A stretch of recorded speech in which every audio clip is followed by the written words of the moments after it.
भाषा, साहित्य र संस्कृतिको साझा चौतारी। क्यापिटल एफएम 92.4 मेगाहर्ट्जमा कार्यक्रम सिर्जनाको डबली। नमस्कार, म सरस्वती गौतम। क्यापिटल एफएम 92.4 मेगाहर्ट्जको प्रस्तुति कार्यक्रम सृजनाको डबलीमा म कार्यक्रम प्रस्तोता सरस्वती गौतमको तर्फबाट आदरणीय समादरणीय श्रोता मित्रहरूमा हार्दिक नमस्कार तथा साहित्यिक अभिवादन।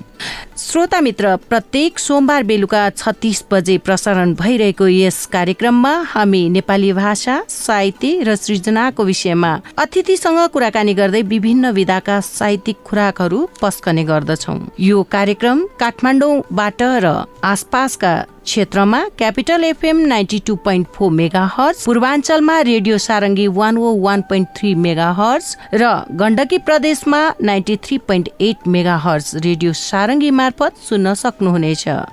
यसै गरी www.cfm1year.com र रेडियो सारङ्गी.com मार्फत संसारभर एकैपटक सुन्न सक्नुहुनेछ। श्रोता मित्र, आजको यो बसाइमा हामी एकजना साहित्यकारसँग विविध विषयमा छलफल गर्नेछौँ भने मिठा मिठा कविताहरू पनि श्रवण गर्नेछौँ। श्रोता मित्र, सदा झैँ आज हामी आइपुगिसकेका छौँ एक साहित्यिक साधकसँगको कुराकानी लिएर। आज हामीसँग हुनुहुन्छ सर्जक कवि दीनानाथ पोखरेलज्यू। इलाम नगरपालिका 2 सुम्बेकमा 2016 सालमा जन्मनुभएका स्रष्टा हाल भक्तपुरमा बसेर साहित्य साधनामा तल्लीन रहनु भएको छ। नेपाली साहित्यका क्षेत्रमा विशेष गरी कविता विधामा निरन्तर लागिरहनुभएका सर्जक पोखरेल छन्द कवितामा बढी दखल राख्नुहुन्छ। श्रद्धाञ्जली शोक खण्डकाव्य र मुटु भित्रको माटो कविता संग्रह प्रकाशित गराएका पोखरेल नेपाली भाषा साहित्यको विकासमा निरन्तर हुनुहुन्छ। श्रोता मित्र, आउनुहोस् अब अतिथिलाई स्वागत गरौँ। हार्दिक स्वागत छ कवि दीनानाथ पोखरेलज्यू, यहाँलाई कार्यक्रम सृजनाको डबलीमा। नमस्कार, धन्यवाद। मलाई यो डबलीमा बोलाएर मेरा कुराहरू राख्ने अवसर दिनुहुने क्यापिटल एफएम र क्यापिटल एफएम की प्रस्तोता सरस्वती गौतमलाई म हार्दिक धन्यवाद व्यक्त गर्छु र श्रोतावृन्दलाई यो सुनेर सुझाव रचनात्मक ढङ्गले प्रस्तुत गर्नुहुनेछ भन्ने अपेक्षा पनि राख्छु। हजुर दीनानाथ पोखरेलज्यू, कवि कि छन्द कवि, आफूलाई कसरी परिभाषित गर्नुहुन्छ त? कवि भन्नाले कवि भनेको सर्वव्यापी हुन्छ। छन्द कवि मात्र भनेर सीमित गर्नुभन्दा पनि एउटा कविले छन्दमा लेख्छ र पिङ्गलका हिसाबले भन्ने हो भने त एउटा सिक्का खस्दा पनि एउटा छन्द निस्कन्छ भनेर उनले भन्छन्। यो धरतीमा ध्वन्यात्मक रूपमा जे कुराहरू आउँछन् तिनीहरूको एउटा छन्द हुन्छ। म छन्दविहीन मान्छे हुँ कसैले भन्छ भने उसको कि त अबुझपना हो कि त उसको मानसिकता ठिक छैन भनेर बुझ्नुपर्ने हुन्छ। तसर्थ म कवि भन्न चाहिँ रुचाउँछु। छन्द कवि मात्र सीमित गर्नु त्यति उपयुक्त कुरा हुन सक्दैन भन्ने लाग्छ। हजुर भनेपछि कविमै भन्न रुचाउनुहुन्छ। नेपाली साहित्यमा गद्य र पद्य साहित्य बीचमै मतभेद छ भनिन्छ नि, के सत्य हो? मतभेद त त्यस्तो छ भन्ने होइन, त्यो बुझाइको अल्पताका कारणले कहिलेकाहीँ त्यस्ता कुराहरू विवादमा आउँछन् होला। हजुर, गद्य भन्नाले चाहिँ अब गद्य भनेको एउटा हामीले बोलीचालीको रूपमा वाक्यहरूमा राखिने कुरा हो भने छन्द मिलाएर, लय मिलाएर, यति र गति मिलाएर लेखिने रचनाहरू चाहिँ पद्य हुन्। त्यसैले हामी कहाँ चाहिँ के छ भने निबन्ध जस्तै हामी कविता लेख्छौँ अनि त्यसलाई गद्य कविता भन्छौँ। त्यो चाहिँ आफैमा विरोधाभास छ विगतदेखि नै। त्यो विरोधाभास आफैमा किन भयो त भन्दा हामीले कवितालाई पद्य भन्ने, अन्य लेख रचनालाई गद्य भन्ने भनेर पहिल्यै परिभाषित गरिसकेका छौँ। तर पछि आएर गद्य कविता भन्छौँ भने त्यो हाम्रो पहिलेको परिभाषा नै बेठिक बनाइराखेका छौँ। त्यसैले मैले त्यस्तो कवितालाई चाहिँ निबन्धात्मक सुक्ति भन्ने गरेको छु। भनेपछि यहाँको कुरा त आइसकेको छ, तर पनि छन्दमा लेख्ने र विछन्दमा लेख्ने बीच एक अर्कालाई लगाइने दोष ठिक हुन् त, के भन्नुहुन्छ? त्यो मैले अघि पनि भनेको छु, पटक पटक कुरा त्यही हो। जुन कुरालाई हामीले राम्रोसँग बुझेका हुँदैनौँ त्यसमा विवाद हुन्छ। कुरा बुझिसकेपछि विवाद हुँदैन। म चाहिँ गद्यमा कलम चलाउनेहरूलाई पनि उत्तिकै सम्मान गर्छु र पद्यमा पनि उत्तिकै सम्मान गर्छु, किनभने साहित्य साहित्य भनेको यो दुई मध्ये एक छैन भने लङ्गडो हुन्छ। दुवै साहित्यमा आवश्यक छन् भने कुन ठिक र कुन बेठिक भन्नुको औचित्य हुन्न। यो चाहिँ बुझाइको अभावमा कहिलेकाहीँ विरोध ल्यायो भने त्यो बुझाइमा परिपक्वता नआएको क्षण भनेर हामीले चाहिँ महसुस गर्नुपर्ने हुन्छ। हजुर, भनेपछि बुझाइमा परिपक्वता नआएको भनेर बुझ्नु पर्यो। हजुर, होइन त? हजुर हजुर, यो श्रद्धाञ्जली शोक खण्डकाव्य यहाँको यो पहिलो कृति लाग्छ जहाँसम्म हजुरको? हजुर, यो श्रद्धाञ्जली दिनुभएको छ, श्रद्धाञ्जली शोक खण्डकाव्य, यसमा के दिन खोज्नु भएको छ? पहिलो कुरा त यो मान्छेभित्र हर्ष, विस्मात, चिन्ता, शोक आदि आदिका अवस्थामा नयाँ खालका चेतनामा नयाँ खालका कुराहरू मडारिन्छन् र सबैभन्दा बढी चाहिँ शोकले मान्छेलाई विक्षिप्त बनाउँछ। अनि शोक भनेको एउटा ठुलो दुःख भनेर बुझ्दा पनि हुने रहेछ। यस्तो अवस्थामा चाहिँ मानसिकता अत्यन्तै द्वन्द्वात्मक रूपमा अगाडि बढेको हुन्छ, तरल भइरहेको हुन्छ, रात दिनका कुराहरू पनि त्यति ख्याल हुँदैनन्। अनि सबै कुरा किन चाहियो र आखिर शरीर यस्तै त रहेछ भन्ने अवस्थामा मान्छे पुगिरहेको हुन्छ। यो भनेको मलाई पालन पोषण गर्ने पितृशोषा अर्थात् काकी भनेर भनिन्छ। अहिले त अब यो काकी भन्ने शब्द नेपाली शब्दकोशमा मात्रै सीमित हुन थालिसकेको छ, किनभने अहिलेका हाम्रा नानी बाबुहरूलाई हामीले काका काकी बडाबा बडियामा भन्न सिकाएका छैनौँ।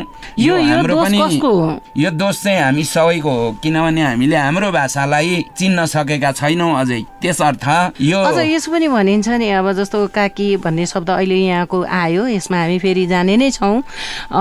काकी, काका, बडाबा, बडियामा, फुपू, अहिले त त्यो फुपू भन्दा टाढा हुन्छ अरे, अनि दिदी रे, त्यस्ता चाहिँ संस्कार हाम्रो यो भत्किँदै आएको छ।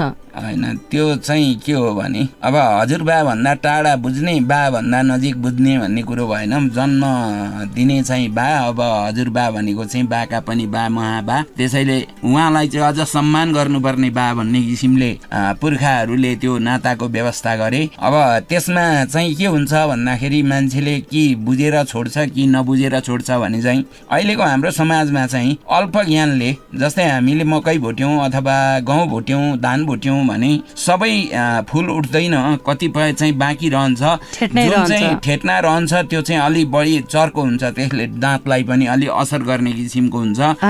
ज्ञान पनि अलि अल्पता छ भने त्यो ज्ञानले पनि आफ्नै घरलाई चाहिँ धक्का दिइराखेको हुन्छ, आफ्नै आधार भूमिमा समस्या ल्याइराखेको हुन्छ भन्ने कुरा चाहिँ हाम्रो समाजमा पनि चल्न आएका हुन् भन्ने कुरा हामीले बोध गर्नुपर्ने हुन्छ। हजुर, अब हामी श्रद्धाञ्जली खण्डकाव्यमा गइरहेका थियौँ। यो लेख्ने यहाँले काकी आमाको कुरा उठाइरहनु भएको थियो। हजुर, अब यो चाहिँ के हो भने मलाई जन्म दिने आमा त म 6-7 वर्षको हुँदाखेरि देहावसान हुनुभएको। अनि आमाको शोक पनि कस्तो भनेर त्यति मैले महसुस गर्न पाइनँ। हुन त म सानै थिएँ, रोएँ होला, आमा नदेख्दाखेरि रोएँ। तर अब आमा चाहिँ फेरि कहिल्यै नआउने गरी गएको हो, मृत्यु भएको हो भन्ने कुरा चाहिँ मलाई मृत्यु र जन्मको त्यस्तो ख्याल नै नभएको अवस्थामा आमाको देहावसान भएको हुनाले त्यति महसुस गर्न पाइनँ। त्यसपछिको जीवन अब कहिले मामा घरमा अर्थात् मावलीमा र कहिले आफ्नै घरमा गर्दै बित्दै गयो। तर मलाई यो ठाउँसम्म पुर्याउनका निम्ति आमाको जिम्मेवारी वहन गर्नुहुने आमा नै हुनुहुन्छ। म त आमा नै भन्छु, प्राय आमा नै हो, किनभने आमाका सबै दायित्व उहाँले पुरा गर्नुभयो। उहाँको देहावसानले चाहिँ मलाई सबभन्दा बढी दुखी बनायो। त्यही दुःखको अनुभूतिलाई यो श्रद्धाञ्जली शोक खण्डकाव्यमा मैले समेटेको छु। हजुर, त्यहाँबाट एउटा रचना सुनाउँ न। अब यसमा चाहिँ मैले एउटा श्लोक पस्केको छु। यो चाहिँ राष्ट्रकवि माधव प्रसाद घिमिरेले खुब राम्रो भयो भनेर उहाँले भन्नुभएको थियो र उहाँले छानेको श्लोक मैले वाचन गरेँ अहिले। हजुर। गल्दो देह पुकार गर्छ मनले फर्कुन्न माह्यता, डुल्दै रम्न सको निरन्तर खुली सद्भाव पस्किनिका, सारा शून्य छ यो चराचर धरा रित्तै छ माता डली, फर्के दर दर ताप साथ घरमा अर्पेर श्रद्धाञ्जली, फर्के दर दर ताप साथ घरमा अर्पेर श्रद्धाञ्जली। हजुर, भनेपछि माधव प्रसाद घिमिरेज्यूले अति मन पराउनु भएको उहाँकै भाषामा उहाँले नै दिनुभएको रहेछ यो शुभकामनामा। अहिले त उहाँ पनि हुनुहुन्न। हजुर, उहाँ हुनुहुन्न। उहाँको निधनले नेपाली साहित्यलाई अपूर्णीय क्षति भएको मैले महसुस गरेको छु। हजुर, किनभने सरल मिजाजका धनी माधव प्रसाद घिमिरे जो कोहीलाई पनि साहित्य सिर्जनामा जानेहरूलाई कसरी लेख्ने र कसरी अगाडि बढ्ने भन्ने कुराहरूको सल्लाह दिनुहुन्थ्यो। म त धेरै पटक गएको पनि छु र मलाई सल्लाह पनि दिनुभएको छ। सल्लाह भन्दा पनि अलिक बढी परिपक्व मान्छे भएका छौ भन्ने खालको अनुभूतिहरू उहाँका निस्कन्थे। तर पनि मैले सदैव एउटा सिक्ने केटाकेटीको रूपमा लिन आग्रह गर्थेँ। लामो समय उहाँसँग रहने सोच हुँदाहुँदै अचानक उहाँको देहावसान भयो। नश्वर शरीर टाढा भयो, तर सिर्जनाहरूमा उहाँ अमर हुनुभएको छ। साथमै हुनुहुन्छ। हजुर हजुर हजुर माधव प्रसाद घिमिरेज्यूले पनि छोडेर जानुभयो, काकीले पनि छोडेर जानुभयो। यो शोक काव्य त्यसकारण जन्मियो। यसभित्रबाट एउटा रचना सुनौँ न। अब यो शोक खण्ड काव्यको पहिलो श्लोक चाहिँ आमाको चिनारीबाट सुरु हुन्छ। पहिलो श्लोकबाट आमाको परिचय दिने क्रममा एउटा श्लोक मेरो सुरुमा यसरी आरम्भ भएको छ। आमा ज्ञान प्रदायिनी सकलकी, आमा कलाकार हुन्, आमा कर्म प्रदायिका मनुजकी, माया निराकार हुन्, गल्छन् मांस र अस्ति पञ्जर सबै, गल्दैन आमा मन, आमा हुन् भवकिनीको पथ दिने, खुल्छन् प्रणेतापन, आमा हुन् भवकिनीको पथ दिने, खुल्छन् प्रणेतापन, आमा विष्णु समान छिन् सुमतिको, गर्छिन् यिनी पालन, आमा शङ्कर झैँ बनेर मनका, मास्छिन् राम्रापन, सारा सृष्टि निहाल्छ नित्य मन जो, आमा सबै सार हुन्, ब्रह्मा झैँ कृत लाख कर्म गुणकी, सन्मार्ग निर्मात्री हुन्, आमा शान्त उदात्त भाव महिमा, खोली सबै गाउन,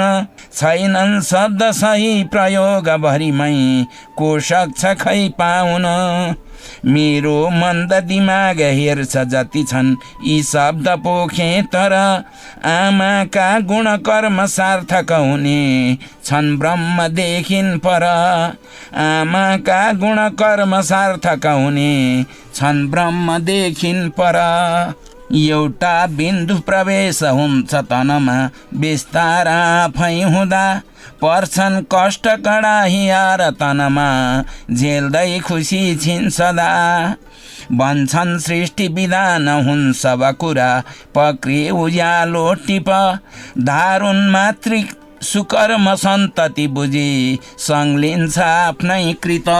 हजुर, सङ्लिन्छ आफ्नै कृत। आदरणीय श्रोता मित्र, यो श्रद्धाञ्जली शोक खण्ड काव्यबाट यति मिठो रचना हामीले आमा सम्बन्धी सुन्यौँ। अझै पनि रचनाहरू सुन्न बाँकी नै छन्, अझै पनि कुराकानी बाँकी नै छन्, तर पनि हाम्रो पालो भइसकेको छ एकछिनको छोटो विश्रामको। रेडियो सुन्दै गर्नुहोला, हामी पुनः आउनेछौँ।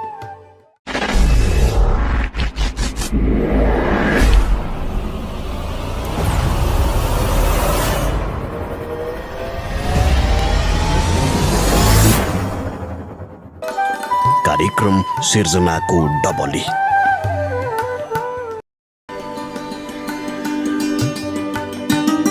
श्रोता मित्र, यो छोटो विश्रामपछि पुनः स्वागत छ यहाँहरूलाई। आज हामीसँग हुनुहुन्छ अतिथिमा वरिष्ठ साहित्यकार दीनानाथ पोखरेलज्यू।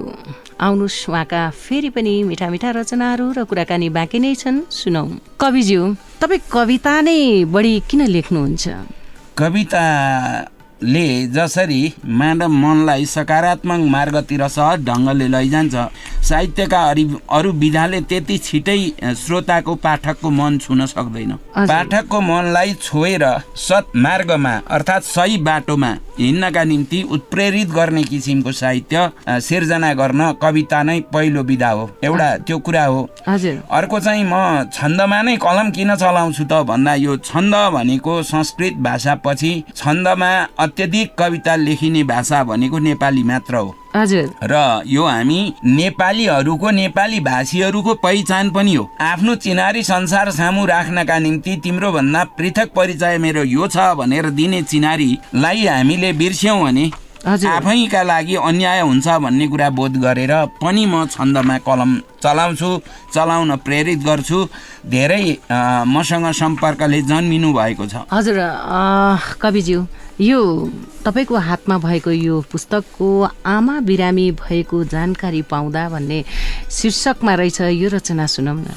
आमा छिन्छ अस्पताल अहिले भन्ने भयो ज्ञात र सारा चिन्तन सौम्य भाव पर गए भोचेत पीडा घर पालिन ज्ञान सिकाउँदै अबनिका राम्रा नराम्रा सब को बाल्ला अब ज्ञान दीप युगको पारी उज्यालो भव को बाल्ला अब ज्ञान दीप युगको पारी उज्यालो भव आमा रुग्ण भइन् परिन् अब थला भन्ने सुनेकै क्षण नौलो हरकत बोक्छ चेत अहिले खोसेर रम्ने क्षण कोही हाँस्छ सहन्न चेतरिसले मान्दो छ बैरी सरी कोही शान्त रहोस् सहन्न दिलयो शङ्का अनेकौँ गरी कोही शान्त रहोस् सहन्न दिलयो शङ्का अनेकौँ गरी भन्छन् जन्म हुँदै बुझोस् मनुजले मर्नेछ लेखा सब सारा झुट छ यो विशाल जगतै छोपिन्छ पर्दा जब छन् यी भाइ दुवै नबुझ्नु परका बाटो समाउन् सही लाने वस्तु कुनै रहन्न भवको पुग्नेछ मात्रै बही लाने वस्तु कुनै रहन्न भवको पुग्नेछ मात्रै बही स्वप्न एक थियो मुमा नजिक भई भन्थिन् सुझाइकन मेरो मार्ग खुला भयो सगरको भन्दैछु आइकन हेर्थे मै अनुहार अन्तिम भनी दुख्दैन दुख्नु अब रोलान् भाइ झनै दुखेर बहिनी सम्झा बुझाइ सब रोलान् भाइ दुखेर रोलान् भाइ झनै दुखेर बहिनी सम्झा बुझाइ सब स्वप्न त्यो विपना खुदै हुन गयो आश्चर्य मान्दो मन आमाका खुदबाट सन्तति उठी को भन्छ मै मान्दिन लौ लौ भन्न पुगे त्यसै छिन उठे वार्ता तिनै रिङ्दछन् खोल्नु सत्य सबै खुलेर कसले मान्छन् खिसी झिक्दछन् खोल्नु सत्य सबै खुलेर कसले मान्छन् खिसी झिक्दछन्। आहा, कति मिठो रचना आमा सम्बन्धी सुनाउनु भयो यहाँले। कविज्यू, शिक्षण पेसाले साहित्य सिर्जनामा कतिको सहयोग पुर्याएको छ? यहाँ त शिक्षण पेसामा पनि हुनुहुन्छ। शिक्षण पेसा र साहित्य भनेको साहित्यलाई शिक्षणमा उपयोग गर्न सक्यो भने शिक्षण पनि प्रभावकारी हुन्छ भन्ने मेरो बुझाइ छ। हजुर, किनभने म शिक्षक पनि हुँ। मैले विद्यार्थीहरूमा रचना गर्ने उत्प्रेरणा त्यसैले पनि प्रदान गर्न सक्छु र कतिपय मेरा विद्यार्थीहरू पनि लेख्छन्, हजुर, वाचन गर्छन्, प्रतियोगितामा सहभागी हुन्छन्, पुरस्कारहरू ल्याउँछन् अनि त्यो प्राप्ति चाहिँ मेरै हो भनेर भन्छन्। तर विद्यार्थीहरूलाई त्यसरी विभिन्न ठाउँमा प्रतिस्पर्धामा जान सक्ने बनाउने प्रमुख आधार भनेको चाहिँ मसँग भएको साहित्यिक ज्ञान हो भन्ने मलाई लाग्छ। हजुर, यहाँका विद्यार्थीले यसरी गएर प्रतिस्पर्धामा उत्रिएर जुन मेडल ल्याउँछन्, जुन पुरस्कार ल्याउँछन्, त्यो बेलामा कस्तो अनुभूति हुन्छ यहाँलाई? त्यो बेलामा चाहिँ मैले सिकाएका विद्यार्थीहरू र असल सिक्ने भावना भएका विद्यार्थी यिनीहरू रहेछन् भन्ने मलाई लाग्छ। एउटा चाहिँ गर्व पनि लाग्छ र यो सद्बाटोमा यसरी लान सकियो भने आफूले गरेको कर्मको फल राम्रो फल्दा जो कोही पनि खुसी हुन्छ, मलाई पनि अत्यन्तै खुसी लाग्छ। हजुर, कविज्यू, लोक छन्द र शास्त्रीय छन्द बीच के फरक छ त? शास्त्रीय छन्द भन्नाले चाहिँ अब हामीले संस्कृत भाषालाई चाहिँ शास्त्रीय भाषाको रूपमा हेर्ने भएको हुनाले यसलाई शास्त्रीय छन्द भन्ने भयौँ। हुन त अब कविता विधा भनेको एउटा छन्दमा रचना गरिन्छ, त्यो नेपाली लयमा लेख्ने कुरा पनि त्यो नेपालीहरूको आफ्नै पनको एक किसिमको छन्द नै हो त्यो चाहिँ अब झ्याउरे छन्द अथवा लोक छन्द भनेर भनिने भयो। त्यसमा पनि त्यसका पनि विविध नामहरू छन्। सवाई हुन्छ, बालन हुन्छ, अरू थुप्रै नामहरू हुन्छन्। लोक छन्द भनेको पनि आफ्नै डाँडा पाखा पखेरामा गुन्जिने छन्द हो। पिङ्गलले सबै कुरालाई समेटेका छन्, किनभने एउटा सिक्का खस्यो भने पनि छन्द बाहिर हुन्न भन्ने कुरा चाहिँ बुझ्नुपर्छ भन्ने उनको भनाइ छ। तसर्थ छन्दमय यो संसारमा नेपाली जिब्रोले छिट्टो समाउने छन्द चाहिँ फेरि हाम्रो लोकलय हो। त्यो आफ्नैपन हो, आफ्नै भूमिमा जन्मिएको हो। अन्त साहित्य संस्कृत चाहिँ होइन भन्यो भने त्यसो पनि होइन, संस्कृत पनि हाम्रै भूमिमा जन्मिएको हो। कतिपय मान्छेहरूले चाहिँ संस्कृत अन्यत्र कहीँको भाषा हो कि भन्ने खालको महसुस गर्छन्। तर संस्कृत भाषा अर्थात् संस्कृतको व्याकरणका पिता भनेर हाम्रै नेपालको अर्घाखाँची जिल्लामा जन्मिने पाणिनीलाई अहिले हामी व्याकरणका पिता भनेर चिन्छौँ, मान्छौँ। अनि अब वेदव्यासले वेद लेखेको ठाउँ, वाल्मिकीले रामायण लेखेको तमसा नदी भक्तपुर जिल्लामा पर्छ। यस अर्थमा पनि संस्कृत भाषाको श्रीवृद्धि चाहिँ नेपालमा भयो। तर हामीले वर्षौँ खर्चिएर प्राप्त गरेको भाषा अरू कसैको हो भन्ने ठाउँमा लगेर छोड्यौँ। अहिले नेपालीहरूले आफ्नो भाषा हो भन्न अलिक गाह्रो मान्ने, हिचकिचाउने ठाउँमा पुगिसकेका छौँ। यो भाषा संस्कृत भाषा चाहिँ नेपाली पुर्खाहरूको नै वास्तवमा योगदानले निर्मित भाषा हो र त्यसको संरक्षण हामीले गर्नुपर्छ भन्ने ज्ञान चाहिँ हामीमा भइदियो भने सुनमा सुगन्ध हुन्छ। त्यहाँ जीवनमुखी थुप्रै कुराहरू छन्। विज्ञानले कसी लगाउनु पर्ने कुराहरू थुप्रै छन्। तर हामी त्यतातिर विज्ञानमा परीक्षण गर्दैनौँ, पहिल्यै अन्धविश्वास भनिदिन्छौँ अनि समस्याहरू जन्मिन्छन्। हजुर कविज्यू, धेरै राम्रा कुराहरू सुन्न पायौँ। हामीले यहाँसँग अर्को पनि कविता सङ्ग्रह छ, मुटुभित्रको माटो। यसबाट चाहिँ के दिन खोज्नु भएको छ? यो शीर्षकै यति मिठो छ, मुटुभित्रको माटो, देशप्रेमी छ जस्तो लाग्छ। हजुर, यो मुटुभित्रको माटो भनेको अब मुटु बिना त मान्छे बाँच्दैन। हजुर। अनि त्यो मुटुलाई जसरी बचाउनुपर्छ माटो पनि त्यसै गरी बाँच्नुपर्छ भन्ने भाव जोडिएको माटो चाहिँ नेपाली माटो हो, नेपाल देश हो। त्यो देश मुटुमा सधैँभरि नेपालीले राखेको हुन्छ र त्यही देश प्रेम सम्बन्धी भावहरू चाहिँ यो कवितामा अलि बढी छन्। अनि त्यो देशलाई बचाउनका निम्ति हामी बाँच्नुपर्छ, बाँच्नका निम्ति आवश्यक पर्ने कुराहरू हामीलाई चाहिन्छन्। त्यसैले जीवन दर्शन पनि यसमा सँगसँगै आउने भइहाल्यो। तर प्रमुख रूपमा यसमा देशभक्तिको भाव चाहिँ प्रधान रहेको अवस्था यो कृतिमा छ। हजुर, यो कृतिबाट एउटा रचना सुनाउनुहोस् न।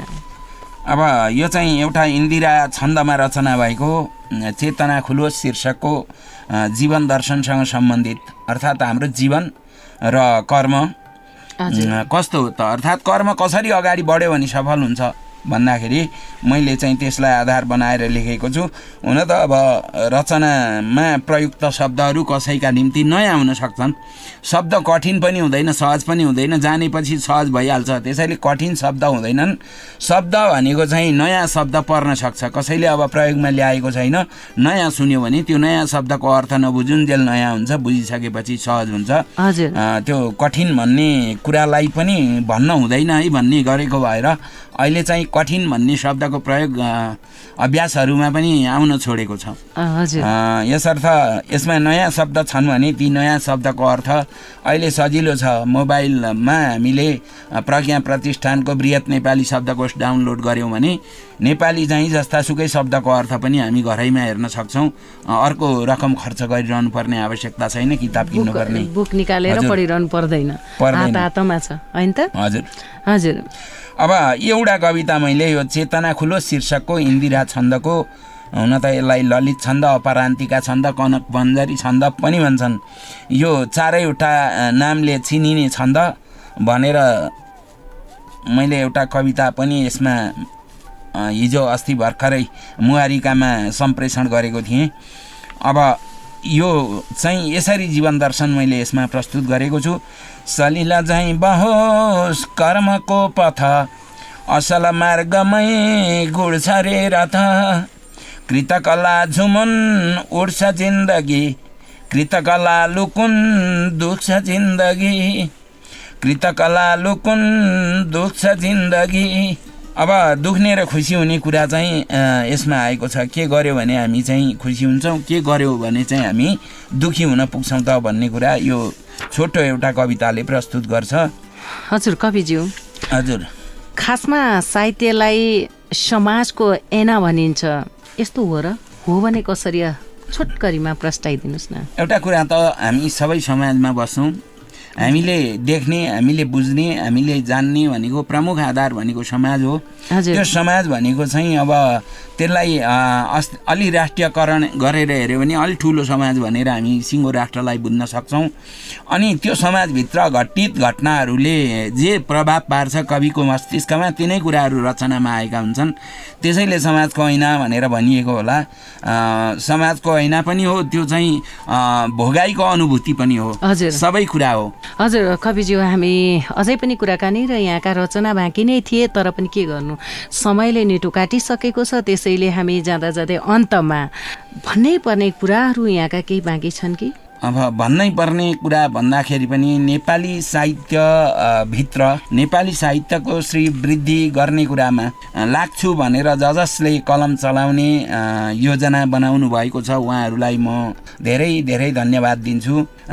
तर सँगसँगै यति निवेदन गर्छु कि शब्दकोश, एउटा बृहत नेपाली शब्दकोश डाउनलोड गर्नुहोस् र सामान्य खालको व्याकरण चाहिँ अध्ययन गरिदिनु भयो भने हाम्रा अशुद्धिहरू पनि हुँदैनन्, शब्दको ज्ञान पनि हुन्छ, सबै कुराहरू हुन्छ। हामी सबैभन्दा सबल साहित्यको सिर्जना गर्न सक्छौँ र आउँदा पिँढीहरू हामीभन्दा सशक्त बनेर आउन् भन्ने मेरो चाहना त्यसपछि पुरा हुन्छ भन्ने मलाई लाग्छ। हजुर, हस् त, यहाँसम्म आएर आफ्नो यो अमूल्य विचार राखिदिनु भयो, यति मिठो मिठो रचनाहरू सुनाइदिनु भयो, यहाँलाई धेरै धेरै धन्यवाद। हार्दिक धन्यवाद यहाँलाई पनि।